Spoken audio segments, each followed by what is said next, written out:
날씨가 많이 추워졌습니다. 감기 유의하시고, 또 내일은 성탄절이지요. 동일하게 우리 주일 예배 시간 11시에 내일 성탄 예배가 있습니다. 이웃들과 함께하는 또 시간 되었으면 좋겠어요. 우리 지난번에 추수감사주일 때 초청했던 분들 또 한번 초대해서 성탄의 기쁨을 함께 나눴음 합니다. 우리 요소 오늘 19장의 말씀 보았는데요. 우리 지난 시간부터 5개 지파가 이미 분배를 받았고, 그 다음에 12지파에서 5개가 받았으니 이제 7지파가 남았죠. 그래서 지난 시간에 베냐민 지파가 분배를 받았고, 이제 오늘 6개 지파가 분배를 받게 됩니다. 그러면서 지난 시간 한번 더듬어 생각해 보면 베냐민 지파에서 누가 나옵니까? 왕 사울 왕이 나오고, 그 사울 왕의 아들이었던 요나단과 다윗이 서로 언약을 맺지요. 그래서 훗날 남유다와 북이스라엘이 이렇게 분열 왕국이 될 때에 남유다의 유다와 이 베냐민, 이 두 지파가 서로 연합해서 남유다라는 한 나라를 만들게 되지요. 그 이야기를 지난 시간에 드렸고요. 오늘 이어서 이제 지난 시간이 7개 지파에서 첫 번째인 베냐민 지파고, 오늘 1절 말씀 보게 되면 몇 번째가 나옵니까? 19장 1절 말씀 보면 둘째로라고 되어 있죠. 19장 1절에. 그러니까 지난 시간에 이어서 첫 번째 베냐민, 오늘 두 번째 어디 지파입니까? 시므온, 곧 시므온 자손의 지파를 위하여 하면서 제비를 뽑는 그런 장면이 나옵니다. 여러분, 시므온 지파는요, 루벤 장자, 그 다음 차자, 둘째거든요. 인구조사할 때에 처음에 이 시므온 지파가 다른 지파에 비해서 인구수가 꽤 많았습니다. 5만 9천 명이었어요. 그런데 후에 2차 조사 때에는요 2만 2천 명, 그러니까 약 3만 명 정도가 줄어버립니다. 그 거대했던 큰 이 지파가 갑자기 확 절반 이상으로 쫄아들어요. 그 이유가 뭘까? 그래서 앞에 5개 주된 지파가 다 기업 분배를 받을 때에 나머지 7지파 분배받지 못한 비주류 기업 가운데 하나가 시몬이 되었거든요. 왜 이렇게 절반 가까이 줄어들었을까? 왜 약해졌을까? 그 이유를 크게 2가지로 살펴볼 수 있습니다. 하나는 민수기 23장에 나와 있는 이야기인데요. 그 시딤이라는 지역에서 소위 바알볼 음행 사건에 연루가 됩니다. 이 시므온 지파가.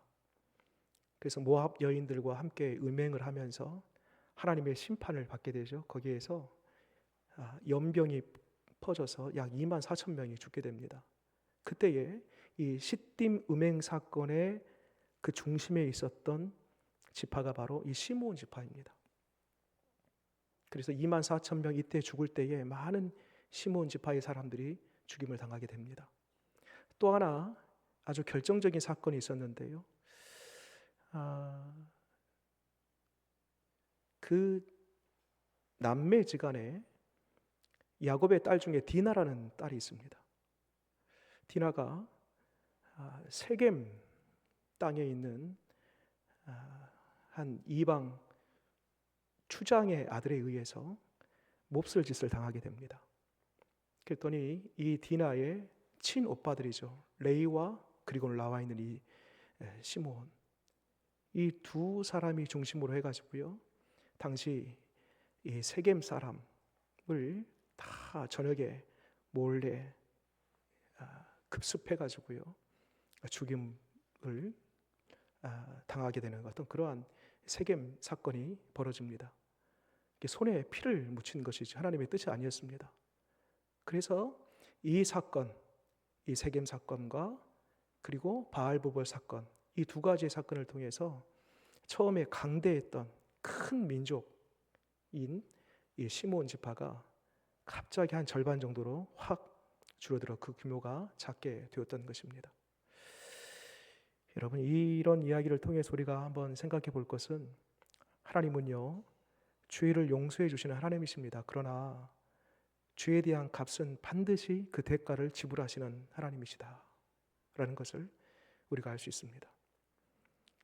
여러분, 우리 하나님은요 사랑이 크신 하나님이세요.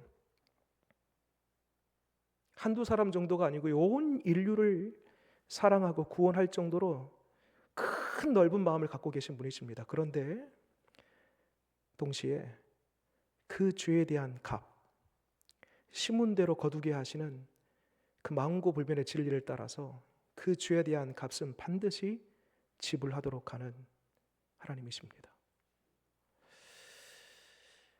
여러분, 오늘 상대적으로 유다 지파가 나옵니다. 유다 지파는 이미 기업 분배를 받았어요. 그런데 오늘 유다 지파가 언급되는 것은 유다 지파 그 땅 안에 오늘 므낫세 지파가 땅 분배를 받기 때문입니다. 한번 지도를, 우리 지난 시간에 이어서 계속 지도를 보고 있는데 지도 한번 보겠습니다. 한번 지도를 보면 시므온 지파를 한번 찾아보세요. 시므온 지파를. 자, 지도를 한번 보겠습니다. 나옵니다. 거기 보면 시므온 지파가 유다 제일 밑에 땅, 큰 넓은 땅의 가운데에 있지요. 시므온 지파가 그렇게 표시되어 있습니다. 그런데 저 땅 전부를 다 시므온 지파가 편성을 받은 게 아니고요. 실은 유다 땅 안에 있는 몇몇 성읍들을 분배를 받습니다. 그러니까 저기 표기되어 있는 시므온, 저 땅이 전체 시므온 땅이 아니에요. 그래서 1절 말씀을 다시 보게 되면 지도 그대로 두시고요. 제가 한번 읽어볼게요. 둘째로 시므온 곧 시므온 자손의 지파를 위하여 그들의 가족대로 제비를 뽑았으니 그들의 기업은 어느 자손의? 유다 자손의 기업 중에 서라. 그러니까 본래 시므온 저기 표기되어 있는 저 땅도 유다 땅이었어요. 자, 9절 말씀 볼게요. 9절. 정말 그러한가 보겠습니다. 읽겠습니다. 시작.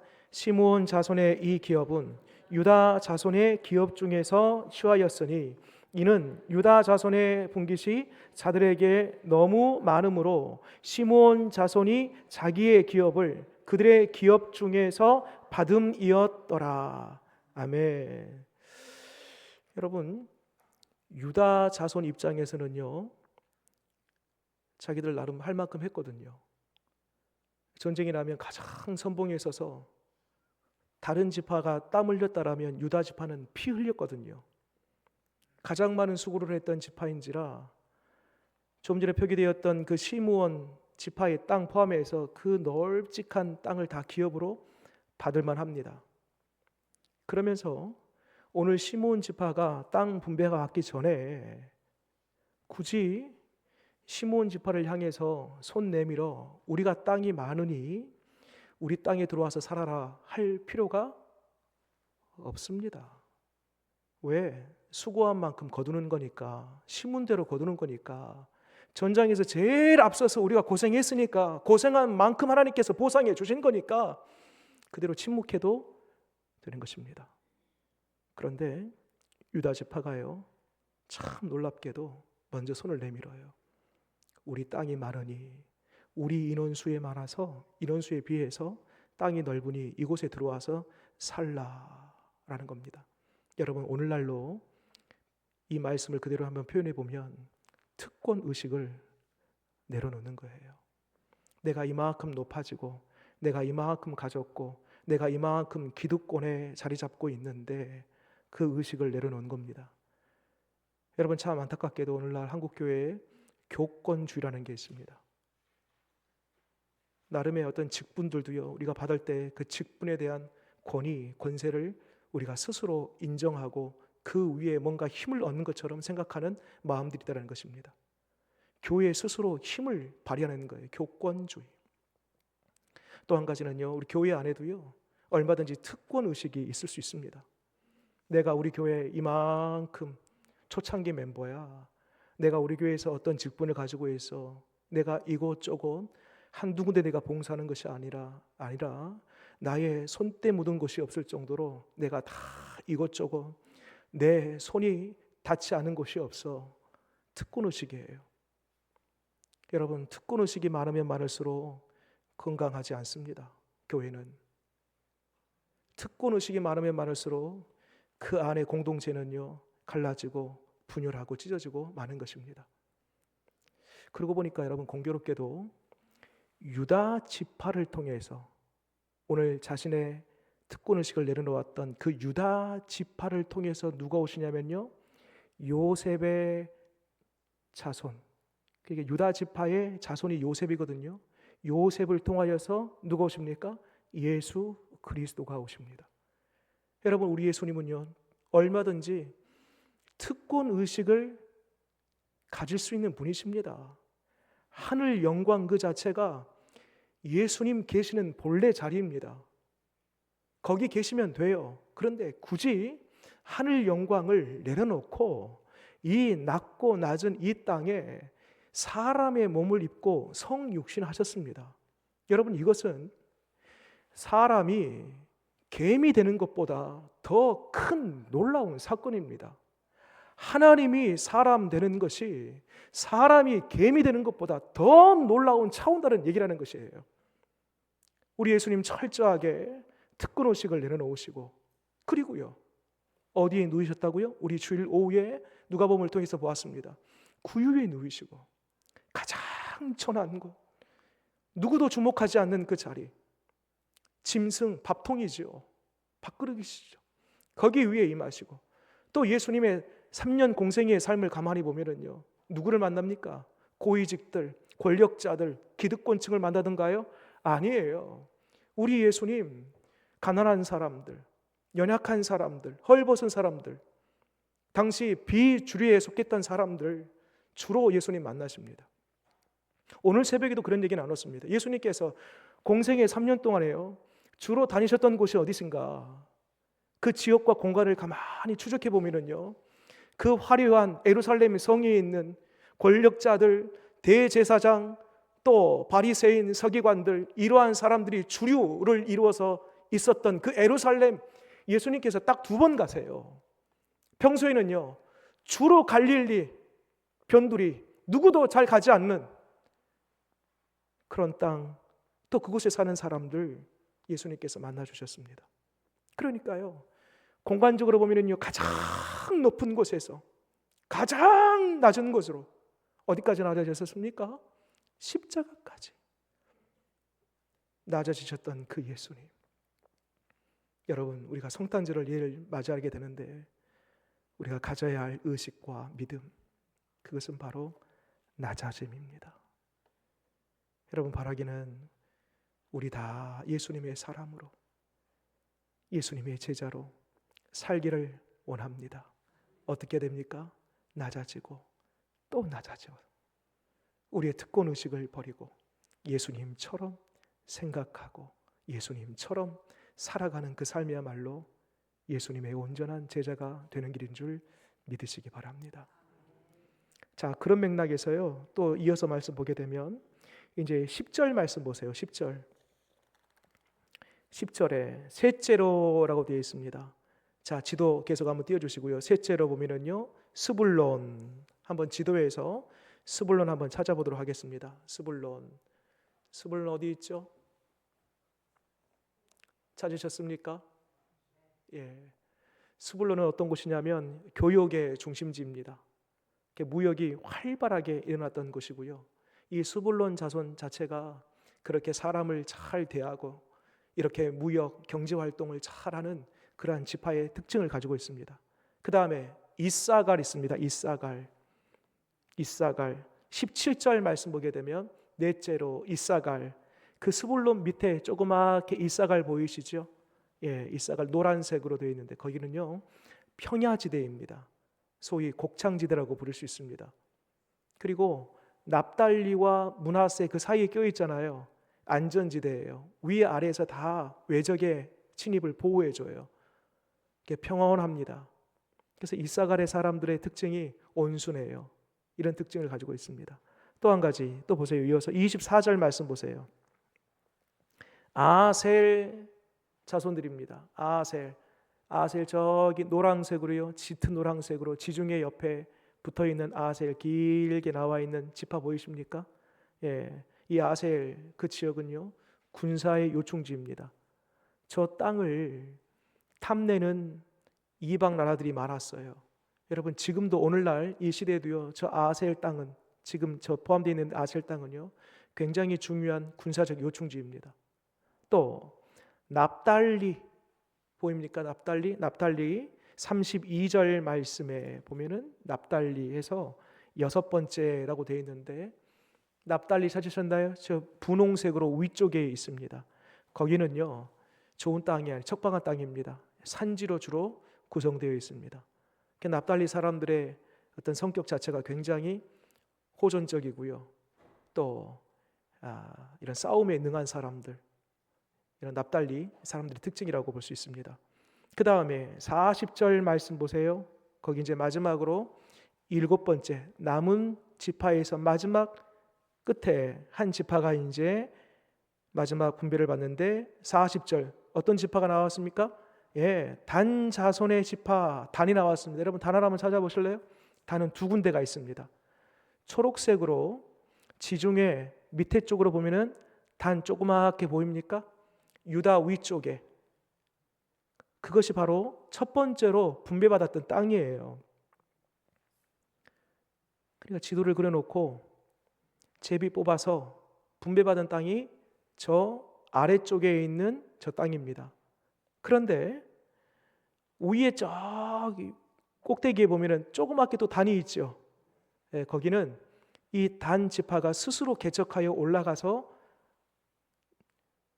점령한 땅이 저 위쪽 조그만 땅입니다. 그래서 보면은요, 우리 성경에 이스라엘 전체를 가리킬 때에 이런 표현을 씁니다. 단에서부터 브엘세바까지. 우리의 표현대로 하면 백두에서 할라까지 이런 표현대로 저기 위에 단 거기서부터요. 저 시므온 조그맣게 나와 있는 저 땅 근처에가 브엘세바가 있거든요. 그 브엘세바까지 전체 가나안 팔레스타인 전체를 가리킬 때 단에서부터 브엘세바 이렇게 가리킵니다. 자 보세요. 제비를 뽑아서 나머지 일곱 지파가 다 기업 분배를 받습니다. 근데 참 놀라운 것은 제비는 흥미나 재미가 아니라고 했어요. 그저 한번 해볼까 해서 하는 것이 아니라고 했습니다. 제비를 뽑을 때는요, 그 제비 속에는 하나님의 섭리, 뜻, 나보다 나를 더 잘 아시는 하나님을 믿습니다라는 그 신앙 고백으로 제비를 뽑는다고 했습니다. 놀랍게도 기가 막히게 그 지파의 특징들, 성품들, 성질들, 잘하는 것들, 연약한 것들, 이것들을 종합해서 잘 하나님께서 기가 막히게 그 땅마다 기업으로 분배받았음을 보게 됩니다. 여러분 오늘날 이 말씀을 그대로 한번 적용해 보면 내가 왜 장흥 관사 땅에 사나? 여러분 그거 아십니까? 하나님이 보내셨습니다. 하나님이 심으셨습니다. 이 공간적인 차원을 넘어서요, 우리의 모든 인간관계도 마찬가지입니다. 우리 부모님, 또 자녀들, 내 남편, 내 아내, 우리 성도들, 여러분 그거 아십니까? 하나님이 만나게 하신 겁니다. 세 분만 아멘하고 나머지는 아니죠. 여러분 기가 막히게 나보다 나를 더 잘 아시는 주님이 내 성품, 내 성질, 내 배경, 내가 잘하는 것, 나의 은사, 그 모든 것을 종합해서 이 땅에 살게 하시고 내 옆에 있는 사람 만나게 하시고 더 나아가서는요, 이런 일 저런 일 만나게 하신 겁니다. 믿으십니까? 아멘입니다. 자, 그러면 생각해 볼 것이 나머지 일곱 지파뿐만 아니라 5개 지파 포함하면 이제 다 기업 분배를 받았습니다. 모두가 다 만족했을까요? 그렇지 않았을 겁니다. 어떤 지파는 왜 하필 우리가 이 땅을 산지만 있네, 먼지만 풀풀 날리는 이 황폐한 광야 같은 땅을 왜 하필 우리 지파가 받아야 돼? 물론 평야 뭘 뿌리면 바로 막 10배, 20배 나는 그런 비옥한 땅 분배받으면 너무 좋죠. 할 말이 없죠. 감사하죠. 날마다 찬양이죠. 그런데 반면에 온통 산지예요. 그러면요, 왜 하필 하나님께서는 우리 지파에게 왜 이런 땅을 주셨냐라고 불평하지 않겠습니까? 여러분, 이러한 맥락에서 생각해 보면 그럼에도 불구하고 하나님이 나에게 가장 필요한 땅, 가장 필요한 사람, 가장 필요한 시간 나에게 주셨다라고 그 사실이 믿어지면 그 믿음이 우리를 평안케 하는 줄 믿으시기 바랍니다. 그런 맥락에서요, 우리가 한번 살펴볼 한 지파가 있습니다. 여러분, 단 지파가 우리 좀 전에 지도에서 확인했듯이 두 군데가 있었다고 했습니다. 첫 번째로 분배받았던 땅은 그 가운데 밑에 쪽에 있는 땅이에요. 그런데 단 지파의 입장에서 그 땅은 딱 지도를 펴놓고 보면은요, 노른자 중에서도 노른자 땅입니다. 거기에 요한계시록에 나와 있는 아마겟돈, 곧 최후의 전쟁이 이루어지는 무기또라는 지역이 거기 있거든요. 그만큼 거기가 군사적인 요충지임에서 탐내는 땅, 비옥한 땅, 아주 좋은 땅이에요. 그런데 단 지파 입장에서는 그 땅, 너무 좋은 땅을 분배받았는데 매번 전쟁이에요. 살 수가 없어요. 늘 살벌한 기운이 감도는 땅이에요. 그러니까 여러분, 동전의 양면처럼 너무 좋으니까 이방 나라들이 다 거기를 탐내요. 너무 좋은데 반면에 역설적입니다. 살고 싶지 않아요. 늘 전쟁이 일어나니까. 그래서 뒤에 말씀 보세요. 47절에 40절부터 단지파에 대한 이야기가 나오는데 47절에 뭐라고 하냐면 그 접속사가 뭐예요? 그런데라고 돼 있죠. 그런데. 그러니까 46절까지가 뭐냐면요, 첫 번째로 분배받았던 단지파의 땅이에요. 그러다가 거기에 만족하지 못해요. 거기에 살벌한 기운이 있으니까 매번 전쟁이 시도 때도 일어나고 살 수가 없으니까 스스로 개척해서 저 위로 누구도 탐내지 않는 땅, 전쟁이 없는 땅, 스스로 개척해서 올라간 곳이 47절 이하의 땅이에요. 보세요. 그런데 단 자손의 경계는 더욱 확장되었으니 이는 단 자손이 올라가서 레셈과 싸워 그것을 점령하여 칼날로 치고 그것을 차지하여 거기 거주하였습니다. 그들의 조상 단의 이름을 따라서 레셈을 단이라 하였더라. 여러분, 이 구절만 딱 떼서 보면은요, 야, 단 잘했네. 지경을 확장했네. 나는 열심을 가지고 최선을 다했네. 칭찬할 만하네. 그렇게 생각할 수 있습니다. 그런데 여러분 다시 보세요. 47절에 접속어가 뭐예요? 어떻게 시작돼요? 그런데 그리고가 아니에요. 여러분, 그리고와 그런데의 차이점이 있죠. 그리고는 앞에 긍정, 그리고 뒤에도 이어지는 긍정이에요. 그런데는요, 앞에 긍정이었다가 그런데 부정이 나오는 거예요. 그런데라는 단어를 빼고 뒤에 쭉 읽어보면 단이 너무 잘했어요. 훌륭해요. 그 지경을 스스로 개척하면서 잘 넓혔어요. 근데 성경은 그런데 여러분 47절 말씀 가만히 보면요, 단 자손의 이름이 몇 번 나오냐면요, 제가 세알해 봤어요. 4번이 나와요. 단 자손의 경계는 단 자손이 끝에 단의 이름을 따라서 마지막에 단이라 하였더라. 단만 4번 나옵니다. 어디에도 하나님의 뜻이나 하나님의 계획이나 하나님의 음성이나 하나님의 목적이나 하나님의 섭리나 어떤 곳에도 하나님의 손길을 찾아볼 수가 없는 것입니다. 여러분, 46절까지가 제비 뽑아서 말하자면 하나님께서 정하신 땅이었어요. 46절까지가 하나님의 섭리와 뜻이 그 땅에 있었어요. 그런데 47절에 마음에 안 든다고 자기의 생각과 결정을 따라서 북쪽을 향하여 올라간 것입니다. 여러분, 단, 야곱의 5번째 아들입니다. 단, 그 어머니가 누굽니까? 그 어머니가 빌하입니다.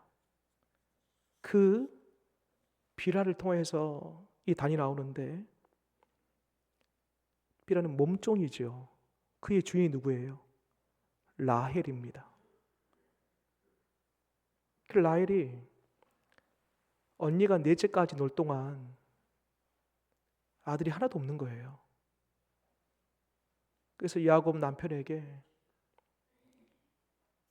몸종을 밀어놓고 몸종을 통하여 나온 아들이 단이에요. 그리고 그 단을 낳으면서 이 라헬이 뭐라고 하냐면, 하나님이 내 억울함을 푸셨도다 라고 그렇게 얘기합니다. 여러분, 그 단의 이름이 뭐냐면요, 이름의 뜻, 판단입니다. 판단.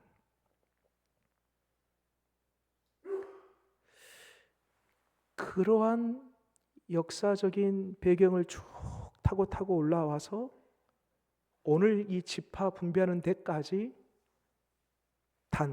판단하는데, 누구의 판단이에요? 자기의 판단이에요. 자기의 판단을 쫓아 스스로 개척하여 어떤 하나님의 계획과 목적이 없이 다 자기 길 가는 거예요. 여러분, 사사시대 때에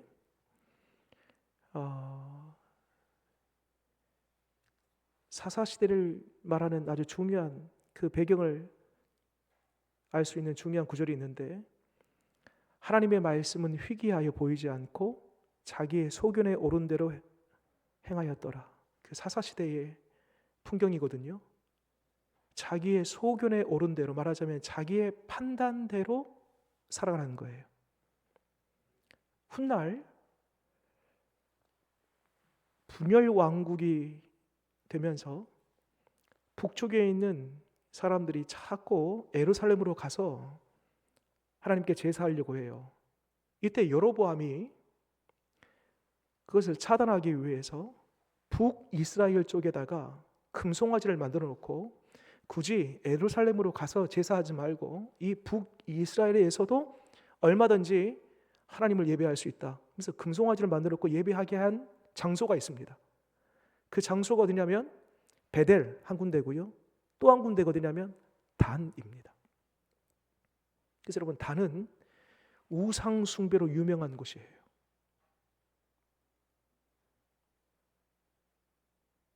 자기 판단으로, 자기 생각으로, 자기가 결정해서 간 그 땅, 그곳의 결과는 우상 숭배인 것입니다.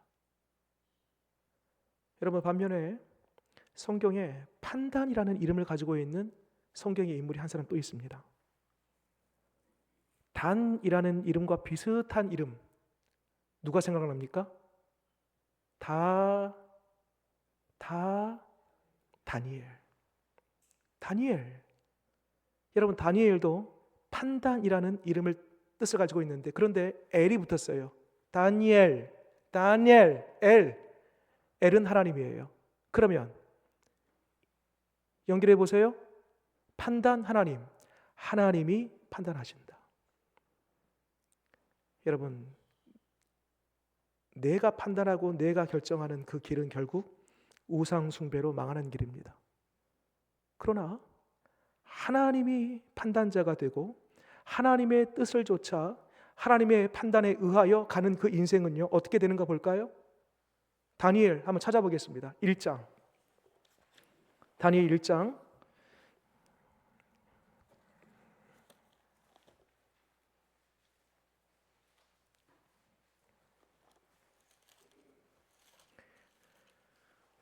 1231페이지쯤에 있습니다. 1231페이지 1장 17절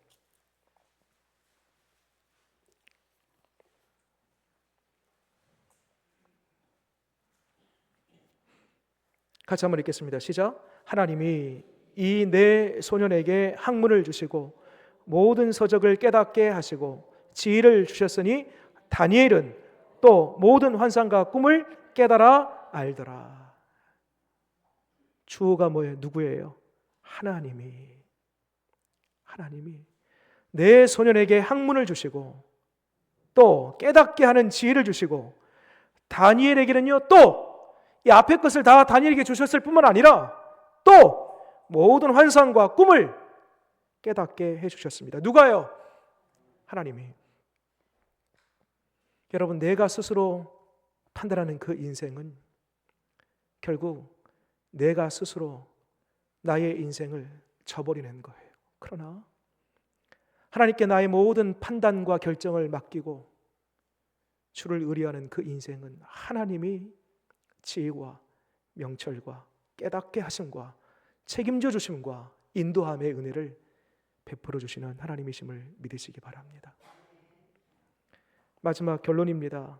다시 여러분 여호수아 19장으로 넘어와서요 51절 말씀, 이제 마지막 모든 기업 분배가 마쳤다라고 하는 말씀인데요, 이 말씀을 읽고 마무리하도록 하겠습니다. 51절 말씀 읽겠습니다. 시작. 제사장 엘르아살과 눈의 아들 여호수아와 이스라엘 자손의 지파의 족장들이 실로에 있는 회막 문 여호와 앞에서 제비 뽑아 나눈 기업이 이러하니라. 이에 땅 나누는 일을 마쳤더라. 아멘. 모든 것에는 시작이 있고 마지막이 있습니다. 여러분, 우리의 삶도 하루만 보더라도 오늘 아침에 눈을 떴습니까? 오늘 저녁에 주무실 때 눈을 감겠지요. 하루의 시작과 끝이 있습니다. 올 한 해도요 1월 1일 시작해서요 이제 다음 주 송구영신 예배 12월 31일 되면 올 한 해의 마지막입니다. 하루든 1년이든 우리 인생 통째로든 출생할 때가 있으면 우리의 호흡이 멈는 그 순간이 있습니다. 끝이 있습니다. 그런데 여러분, 우리가 살아있는 이 과정 속에 누구의 판단과 누구의 결정을 따라 살 것인가? 여러분, 오늘도 우리는 이건 내가 결정해야 됩니다. 어디를 선택할 것인가? 나를 선택할 것인가? 하나님을 선택할 것인가? 누구의 결정을 따라갈 것인가? 누구의 약속을 따라갈 것인가? 오늘 내가 결정해야 되는 것입니다. 바라기는 마지막 그 끝 지점이 있음을 믿고 오늘도 주의 말씀 붙들고 내 생각이 아니라 주의 생각, 주의 계획, 주의 뜻을 온전히 붙들고 의뢰하면서 마지막 영원한 기업 유업으로 받는 저와 여러분 다 되시기를 바랍니다. 기도하겠습니다. 하나님은 지파별로 그 특징, 그 성질, 성품, 저들이 잘하는 것, 못하는 것, 그 장단점을 다 아시고 그 지파에 맞게 그 땅을 기업으로 주셨음을 보게 됩니다. 하나님, 오늘날 우리의 삶에도 왜 하필 나에게 이런 일이, 왜 하필 이런 사람, 왜 하필 이러한 가정, 이러한 남편, 아내, 자녀들, 이러한 여러 복잡한 생각들이 찾아올 때가 있는데 하나님, 이때에 그 사람을 바라보기 전에 나보다 나를 더 잘 아시고 나보다 나를 더 잘 아시는 주님이 내 삶을 인도하고 계신다라는 그 믿음으로 우리 가운데에 모든 불안함과 두려움은 사라지게 하시고 그 믿음 가지고 날마다 평안 누리는 우리 되게 하여 주시옵소서. 우리의 믿음 없음을 불쌍히 여겨주시며 나의 생각, 나의 판단이 아니라 전적으로 우리 주님의 생각과 판단과 결정을 의지하면서 하루하루 살게 하여 주시옵소서. 오늘 기업 분배가 다 마쳤다라고 했습니다. 우리도 언젠가 모든 것이 다 맞춰질 그 시간이 곧 도래할 터인데 하나님 마지막까지 믿음 잃어버리지 아니하고 주님 약속 말씀 그 위에 굳건하게 서서 주님이 원하시는 바가 무엇인지 주님을 앞장 세우고 주님의 말씀 의지하며 살아가는 우리 되게 하여 주시옵소서. 예수님 이름으로 기도드립니다. 아멘.